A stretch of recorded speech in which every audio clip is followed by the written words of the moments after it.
Hi, and welcome to the Unknown Secrets of SEO podcast. Today we're actually here without Paul. He's having a couple technical issues getting here. We miss him. Miss you, Paul. Hope you get here.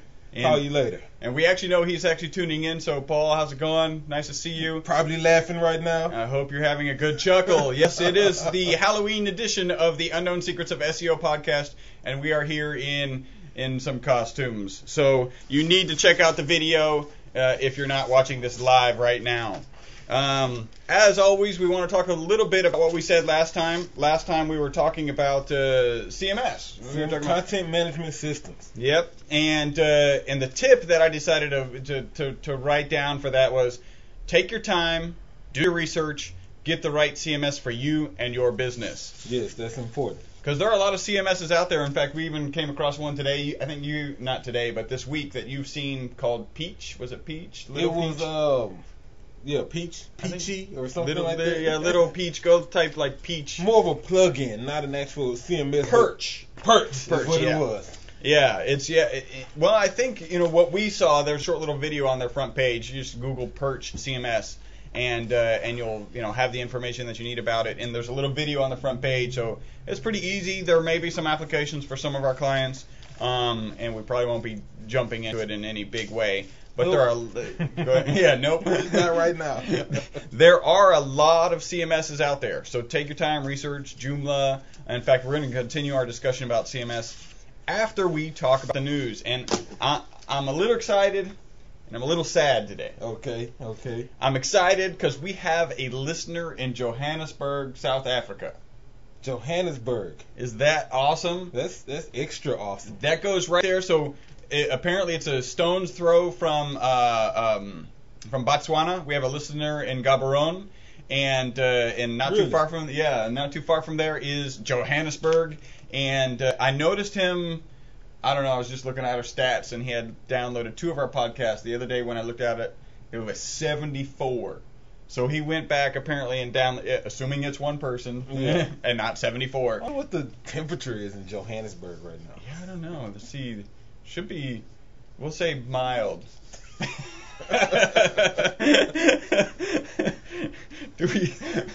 We're lucky to know where Johannesburg is. I know, right? Let alone, what, you want the GDP? Because it's not going to happen. All right, a little bit of news here. It's interesting. A Taiwan company claims it has the copyright to iPad. Wow. Right? So they're in the process of suing Apple. Of course. It turns out that Taiwanese company wasn't doing so well, and a little company called IP Applications Development, iPad, here in the U.S. bought the rights to it. Guess what IP Applications Development is a front for? Apple. Of course. What else would it be? Exactly. They're not amateurs. They know what they're doing. So I don't even, the article suckered me in, and then I'm like, what's the point of the article? Like, okay, so Apple owns their own stuff. Yeah, get in line with the rest of the people who are trying to sue to make some money. This was pretty cool. Facebook has a patent that they're either working on or they've completed. Normally clear this off. Just do that slowly. No one will notice. It's a new patent, and it's pretty interesting. It's about targeting ads, and it's saying that if a particular user has not filled out their entire profile, that they can kind of make assumptions from all of the friends of that user, and continue to target that person in a certain way. So I just thought that was pretty cool. Well, I actually thought Facebook was doing that anyway. Yeah, they probably are. You know how they suggest friends, right? How do you know I know them? They're pretty accurate with it. Every now and then you're like, wait a minute, I actually do know him. I know him from some weird channel. How is it possible that they know I know him? Yeah. I was on LinkedIn the other day, and it was making suggestions, and I was like, ew, I don't know how you know this, and it's making me a little uncomfortable. And I also thought this was interesting. With internet TV, so even if everyone stops watching regular TV and switches over to internet TV, cable companies still win. Yeah, because you have to pay for those channels. For the internet, right? Oh, okay. Because they're providing the internet now. Yeah. So they just don't win as much. Comcast, exactly. Yeah. No more triple play. Yeah, no, it's just be one play. Mm-hmm. Nothing more than that. All right, so let's. And I did want to talk about this. I came across this article, and I'll be honest, I don't remember exactly where I did. And I think it's a little bogus, but it brings up an interesting thing for an interesting topic of conversation. There's a website out there called Alliance Against Bait and Click. And what they do is they call SCADs like scam ads. So they're called SCADs, kind of crafty in a very simplistic way. And what they're talking about is when you search for a particular brand, say you search for Toyota, and you see pay-per-click ads there that mention Toyota actually in the ads potentially, and then take you to like a Ford or some other dealership. Yeah, those would be SCADs. And from our perspective for our clients, we know we want to try and give them access to those clients. Somebody's looking for a brand. And the example that these guys use is Rosetta Stone. You type in Rosetta Stone, you click on a link that says Rosetta Stone, and up comes a web page, which I think we even looked at this. Up comes a web page which was just a collection of links to other, like it was actually Google AdSense. Which was just, I don't even know how that works. Well, it's kind of, in some cases, I believe it's okay. Like, if we're a car dealership and we sell Toyotas, Fords, Hondas, then I believe it should be okay for me to bid on Toyota, right? On a Toyota-related phrase. But if I am a strictly Honda dealer, and I'm trying to push the new Honda Civic or whatever, I shouldn't be bidding on to people who are Toyota Corolla, right? Yeah. No, that makes perfect sense. I think it's a fine line. Yeah, and Rosetta Stone. So what's the line there? Like, so I sell a package of software, or maybe I'm a school, an online school or something, and I teach Spanish. Well, I know people who are doing Rosetta Stone Spanish are interested in learning Spanish. From you debate, like there's going to be some brand where it's not a good experience for the Google user. You're searching for one thing and you only want, like Apple would probably be a good example, or an iPad. At least right now, because this is going to change as the other kind of iPad competitors come out. But right now, if I type in iPad and I get a bunch of links for laptops, that's not a good experience for the Google user. But as we move forward and there are new tablets available, well, they're actually not I don't even know what they're called. Tablets? Well, because a PC tablet is the one I've got one that flips around and you can write on it. Anyway, competitors to iPads, as those come out, people actually might be interested in knowing, what the difference is. A Padlet. I like that. Can we copy? Has that been copyrighted by the IP Applications Development Company? yeah, probably so. Padlet. That's how if y'all see I like that. Padlet. That's good. We're gonna have to get on Wikipedia and write out Padlet. Then it'll be true. So, those are just some examples. And really, as far as the podcast, it doesn't really go that far. It's just interesting, kind of food for thought. And maybe if you weren't targeting some competitor keywords in your pay-per-click ads or even in your SEO, and a great way to do that, actually, this is good. We've got a good client, Scott Bonner. Actually, not a client yet. But Scott Bonner is somebody who listens to our podcast regularly. What up, Scott? How's it going, Scott? And we, with what he put together is a nice comparison for their business bins, which are kind of like pods, which are portable on-demand storage. You see those storage units, they drop it off at your house, you throw your stuff in it, and then they take it away. Bins are out of Columbus, Ohio, and they're like pod competitors. Okay, the mask is killing me. Yeah. The mask is killing me. All right. Now you can be Two-Face. I can breathe. And what he did is a comparison of pods to there's some other shipping company that has kind of pod-like things, and then theirs. And that's a good way to legitimately get SEO traffic for anyone who's typing in a one pod. of those competitive phrases. Exactly. Yeah. So you can't just, keyword stuffing doesn't work anymore. That's what people used to do. They would just stuff keywords and then have that page. And that's actually not as effective as that comparison. Yeah, the comparison is a lot more effective. It gives you a page on your site. It gives you relevant content on that page, search-friendly content. And so, it's a lot better than cheating. Go ahead and do it the right way. Create a page, do your research, optimize it, and reap the benefits. And we talk about relevance where if they typed in pod and then they ended up on your website, if they don't see pod anywhere, you got to convince them to stay. Yeah. And really the best way to convince them is to say, hey, what you're looking for, there is information here about whatever you're looking for. Mm-hmm. So make sure that you do that. Relevancy is just key for any sort of advertising campaign.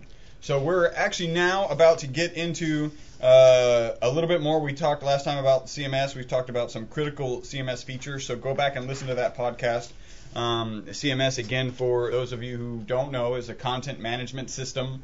Yes. I've often also said content management solution. So I guess that works. We could also CMS. CMS, exactly. And there's a couple key points that we mentioned last time. So now we're going to get into some important CMS features. So you wanna kind of look at that next one. Sure. I got to do a costume change here. Okay. Let's talk about some important CMS features. One of the first things is is a static looking URL.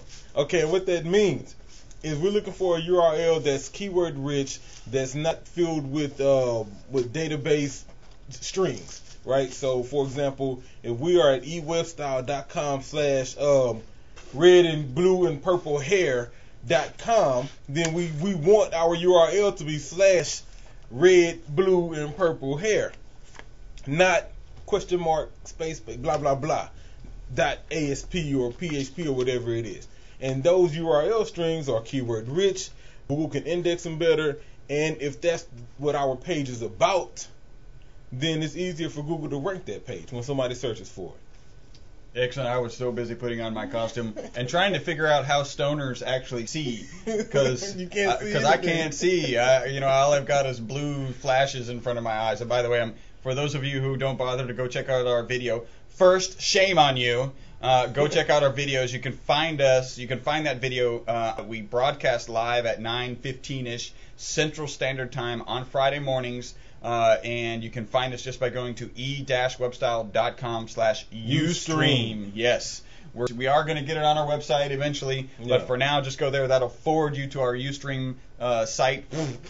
And the Ustream site, just like Charles was talking about, the reason that we do it that way is because Ustream hasn't got as cool as Facebook and Twitter. Well, Twitter's a different issue, but like Facebook will actually allow you to have, for instance, our Facebook page is facebook.com/ewebstyle. That's incorrect. Oh, really? That's incorrect. Uh-oh. We just need to go set it up. We can go create us a custom URL for Ustream. Okay, well, we'll be doing that. And until then, ewebstyle.com/Ustream works. Yeah. The other thing is you can see our videos on YouTube. I'm still trying to see through this thing. You got do one of the... Yeah, I got to do like the stoner one. The one that's not feminine, that feminine, right? Yeah. Oh, man. So you can see us on YouTube by going to e-webstyle.com/YouTube, and that's YOUTube. Hey, since we're talking about it, there's other ways you can follow us. You can stalk us. We really appreciate it. Follow us on Twitter, twitter.com/ewebstyle. Follow us on Facebook, facebook.com/ewebstyle. Follow me. Follow me. No, I was just... Tupac quote. The Tupac moment, sir. And with my stoner garb on, I should have really got that. Follow me. Dude, I'm already following you. What's your name again? All right. Yeah, a little crazy. It is Halloween, so we're celebrating, and really you guys want to watch this video because we have the SEO rapper in costume. Wow, that's rare. So let's get back to it here. The next thing we got here, I did not mention podcast at e-webstyle.com. That's our email. Podcast at e-webstyle.com. And do not forget, we do websites. I'm in a business networking international group, and I get to do a 60-second commercial on a weekly basis. And when I stand up, I say, we do 2 things, which is really 3. And I do it every week. We make great websites. We put those websites on the first page of Google, and then we tweak those websites so that they actually close business. There's 3 things. Yeah, I know. 3 things. Yeah, but I say 2 every time, and then I add that extra one because I kind of, it's 3. I can count.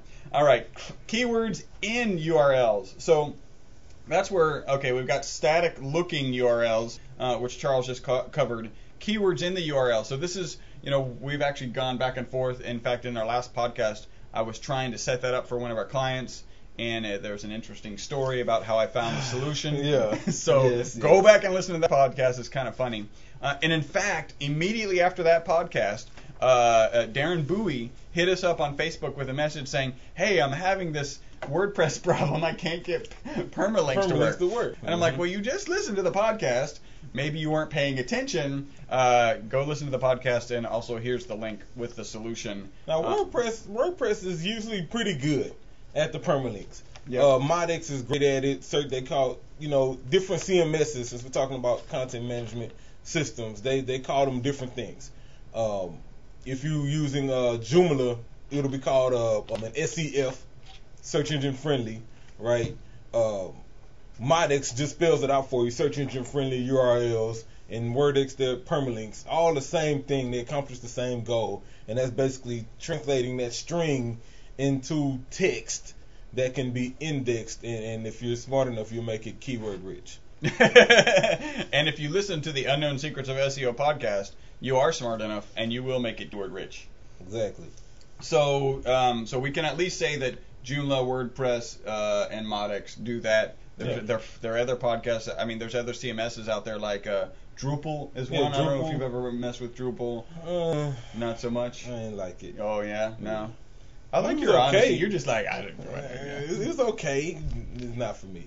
And to be fair, we have been having some challenges with Joomla as of late. So we are actually heeding our own tip, which is, if you remember, take your time, do your research, get the right CMS for you and your business. So we are in the process of doing that. I really believe that choosing the right CMS really depends on your level of expertise in regards to coding. Yeah, that's true. If you're really good at coding, then you will probably benefit from a Modex. Has a lot of features, easy to implement if you know what you're doing. Well, I would submit that it's kind of like an in between. Like if you're an awesome coder, you can probably just take anything and do whatever you want with it, right? Exactly. If you want to take it back a step, then Modex has kind of their own language and their own features and their own code that you can do. So you've got a lot of dynamic stuff that you can do. Exactly. And then if you're not doing any code, then you've got to use something. Go to WordPress. WordPress, yeah. Go to WordPress. You'll be stuck with a template because if you can't code, you probably can't custom that theme, but the site will work well. Well, in fact, if you're having a problem making a template for WordPress, you can't get the right look and feel the way you want, give us a shout. Give us a shout. Hit us up. We'll do that. We work with almost everything that people throw at us. We're kind of the cleanup crew of poor internet marketing experiences. Cleanup, man. All right, dude, I'm with you now. RSS feeds. These are essential if you want to reach bloggers. Essentially what an RSS feed is it literally stands for Real Simple Syndication. Yeah. And it's a way that somebody can kind of link to your information and know when a new blog post has been posted or a new page in CMS or whatever. Even if changes are made, I think they'll be handled directly from it. I call it force feeding. Yeah. Yeah. If you subscribe to my site or our site using RSS, then you don't have to come visit my site to view my latest information. Just go to your reader and I will force feed you my newest post, my newest entry, my newest promo, whatever it is. RSS. It's a good deal. Is that on Wikipedia yet? Force feeding? Force feeding? Probably not in regards to RSS. To RSS. Yeah, something else. Like, nah, wait. That's not a Halloween costume? All right. Pings. This lets blog and feed search blog. What? Blog and feed search engines like Google Blog Search. Oh, so it's really a way to force feed search engines. All right, so Yeah. we can add another Wikipedia page. Yeah, that's so basically, and I know in WordPress, I think it's a component that I downloaded that I installed on WordPress. So whenever I make a new entry, I go there and it's a sitemap. So it makes a sitemap and it submits it directly. I think there's some CMSs and maybe WordPress has it and I haven't found it yet, where you just turn it on and every time you make an update, boom, It automatically it tells. populates. Yeah, I think they had that feature. Okay, and I'm sure there's if not just WordPress but other content management systems have that feature as well. So that's good. You want to make sure that it pings. Now you've talked about this next one. The tag clouds. Yeah. Tag clouds. Have you ever been to a site like the SEOrapper.com and you go to that site? And There's another costume change. Yeah. You just went Hollywood on me real quick. And so you had this group of tags, which are really keywords, right? On the side, at the bottom, usually they're at the bottom right corner. It's called a tag cloud.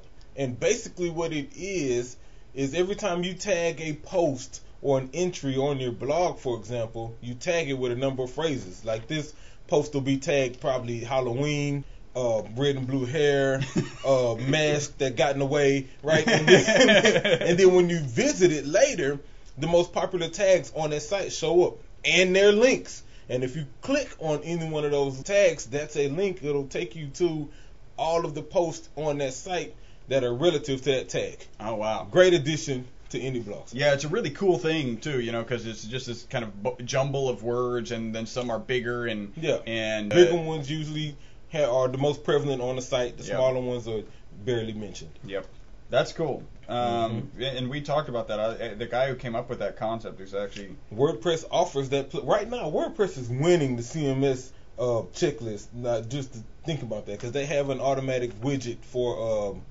tag clouds. You plug it in. Modix has it too, but it requires a little bit more coding.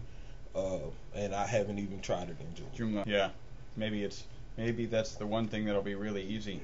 Probably not. All right, we'll just cross that off our list. Individually customizable title tags and H1 tags. One of our listeners actually, I think it was Scott Bonner, said, "Hey, maybe we need to get back to basics, and we'll be doing that podcast soon." And instrumental or the foundationally basic for SEO is of course title tags, the URLs, and header tags. So if you can't adjust your title or header tag, those are like the three most important things, right? So imagine Google indexing your site, and first they see your URL, right? purplescarf.html. Then they see your title tag, purple scarf. By the way, it's a BOA. BOA. Thank you. Okay. Yeah. And then they get to your site, and the first header they see is purple BOA. Okay. Hopefully you getting the picture. By the way, these are a little itchy. I don't know if you know that. It's actually feathers. So, multi-level categorization. Tickle. Not around the neck. Not when they're like strapped on around your neck. Yeah. Ticklish purple feathers. .html. All right. So next is multi-level categorization structure. It's awfully limiting to your site structure and internal hierarchy, a linking structure to have CMS that doesn't allow you to nest subcategories into categories. We don't really use this that much. Well, that's more of a blogging thing. Yeah. That's more of a blogging thing. If you, let's say you've been running the same blog for 3 years, right? And so you have all these posts from 2009. You want to nest those in because visitors probably don't care about the posts from October 2008, right? But I don't know if you noticed, I pulled off dates off of our blog now, so our archive isn't there anymore. Okay. So I think that's pretty good. So we don't use it that much, but it kind of sounds, it's very reminiscent of like a shopping cart, the fact that you got multiple products. Well, you can imagine you can have multiple articles with different categories and subcategories, and you've got to be able to have those link in a multi-level structure into CMS. I'm assuming WordPress does that because it's one of the. I mean, it grew up as a blog, it's going to be one of the best. WordPress does it, Blogger does it, Tumblr does it, but go WordPress. Shout out to Matt. It's interesting because I guess he just duplicated information. Last podcast we talked about the critical CMS features. Mm-hmm. One of them was URLs and H1s, and then that just came up again when we mentioned it a second ago. Customizable title tags in H1. I guess that's a little different because you can have H1 tags depending on the title of the post. Yeah, they need to be customized. Yeah, really you want to customize them. Yeah, some CMSs they are programmed to whatever you title the page, it'll make that the H1 also. Right. And you may not want that. You may want a custom H1. You may want your title to be purple boa. Right. All right, but somebody like me who's going to search scarf, I may want my H1 to be purple scarf. Exactly. No, that's a great example. Canonical tags. And I think this is going to be the last one that we'll talk for today, although I think you got some blank stare news. Blank stare news. Although I don't trust Google as always reliably obey this new tag, it is definitely worthwhile having. Canonical tags, we've talked about those a lot. It's 301. And in fact, we're going to be pulling the dates out. This is a great example. We're going to be pulling the dates out of the URLs of our blog. What that means is anybody who's pointing to those dates, we really want them, when we change our structure, any new inbound links are going to go to the new structure. So Google's going to think there's two different pages. Mm-hmm. What we want to do is take the old pages and 301 redirect them to the new pages so that all that old link juice is actually going to be directed to the new pages. Share my link love. Because we have a lot of people out there link loving us, and we appreciate that. Mm-hmm. So you want to make sure that your CMS can do that. So yeah, well, and truthfully, you really want, at the end of the day, you don't want duplicate content. Yeah. So that's kind of what it boils around. You want simple stuff like having the dub forward, or the non-dub forward to the dub. So that way, if they type in, with or without it, they get the same site. Google recognizes the same site, and all your links will still work. Yep. Let's see here. Google Boost.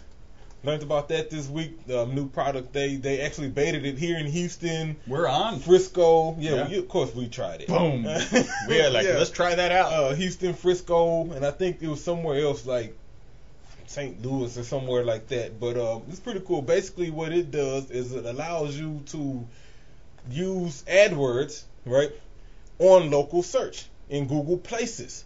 The interesting thing, the debate we had internally was the real estate. Where does your ad get placed at on the Google search engine results page? And it was strange because Paul did some searches and Google had to be moving stuff around right when he was doing it, because I'm not sure if y'all saw, but the map was on the right side, then it was on the left under the regular local search, then it was back on the right under the sponsored, then it shifted down, and the normally 10 organic listings dropped to 7, and I haven't looked at it today, so I don't know what it is today. Yeah. And he only saw that in his Chrome browser, right? Only in Chrome. Only in Chrome. Because when I searched the same time he did, I didn't see it in Firefox. Well, and so there's a couple of interesting things there. One of them is, Google shifting everything around, and it's going to have some positive and negative effects. And we, just like in a casino, we know all the positive effects are going to be in favor of Google, and Google making cash. And one of the things, we debated a while back, they released Google-sponsored ads, Google-sponsored local places ads, which are slightly different boost. Yeah. It's a little yellow tag next to your thing, next to your Google Places ad. And like $25 or something. Exactly, $25 per month. And we decided not to do it because if you Google SEO Houston, it never shows a Google Places ad. If you Google Internet Marketing Houston, it doesn't show a Houston Places ad. Google, what is that all about? I realized that this week. You search anything web design related, internet marketing, SEO, pay-per-click, any of that, you don't get local Places ads. And a lot of people actually want to deal with local. We, a lot of the clients that come, roll in our door are like, look, I just want somebody that, I mean, and our feeling is that they've gotten burned before. Yes. They've gotten burned by somebody who they can't come and grab their neck and shake them. And if that happens with us, they want to be able to grab our neck and shake us, and they feel comfortable with that. It would probably itch less than this boa, by the way. No neck grabbing over here. Yeah, we don't need punched in the face. And that's free. I mean, they just come in the door and we punch them in the face. That's how we greet them. That's hello, pow. I'm here to get punched in the face. We know, because that's what's going to happen. And the other point that I wanted to make, because I was looking at our Google Boost ad yesterday, I'm not happy with it. We paid $3.63 for a click for Marketing Houston. Not internet marketing. Yeah. All of our impressions are we got like 300 impressions for Marketing Houston. Wow. And I have no control over keywords. Zero. I get to say, yes, I want them for this tag, Internet Marketing Houston. Yes, I want them for this tag, SEO Houston. I don't think it's SEO because that's not one of the built-in categories. The other one is Web Design Houston, or just Web Design probably. So we can't plug in our own keywords? No. Oh, Google. Yeah, like, so really? I'm about to cancel really? that. Like, really? Yeah. You know, now we're just back to where are our links at. Go listen to previous podcasts to figure out what that means. And how come I can't choose my keywords for my Google Boost ad? If I'm paying for it, yeah. Because I don't want marketing. I mean, you know, eventually that'll probably turn into business. Eventually. Yeah. But at $3.60 a click, I don't know when that's going to be. And, you know. We're just not a regular market. I mean, we're not going to do your radio ad. Yeah. Not going to go video or commercial. We could, but just not our business model. Yeah, it's not our core competency. Yeah. So, anyway, what else you got? Anything I else? got some blank stare news. All right. Right. So Microsoft was talking a lot of trash, saying that no matter how good Apple is doing, we still make more money than them. Yeah. Right. So Microsoft posted their numbers last quarter, $16 billion. Last quarter? Last quarter. Wow. Apple posted theirs, $20 billion. Right. Wow. So $4 billion more than Microsoft.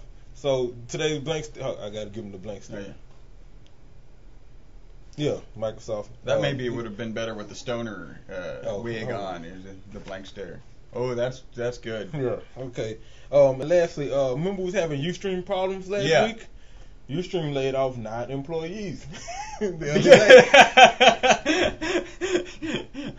I suspect that's 9 employees who got canned because their website went down. Well, according to what I read online, they are restructuring, doing some other stuff, product development, and usually when a company's growing or changing, stuff happens. Yeah. Unfortunately, service took a fall. We couldn't broadcast here. I couldn't broadcast at church. Couldn't broadcast nowhere. Wow. Yeah. Look, we're back up. Good job, Ustream. And our last video, if you're checking this out, is up on Facebook. I did get that up on Facebook, so you guys could go check that out. That's Podcast 81. This is Podcast 82. We went a little bit overtime. No charge for the overtime. And I mentioned at the beginning of the podcast, I was happy and I was a little sad. Happy about Johannesburg. Sad there are no reviews. There are no reviews. Review his scarf. Yes. Review the scarf boa. The boa. The SCOA. SCOA. Wikipedia. Yeah, Wikipedia. It'll be out there soon. Scarf boas. Yeah, made with feathers and not ticklish. Itchy. This has been podcast number 82, Unknown Secrets of SEO podcast. We really appreciate you guys listening to our podcast. Paul, we miss you. We hope you get everything all straightened out. I'll call you in a minute. And we'll give you a call shortly. Until the very next podcast, my name is Chris Burris. I'm Charles Lewis. Bye-bye for now. Peace.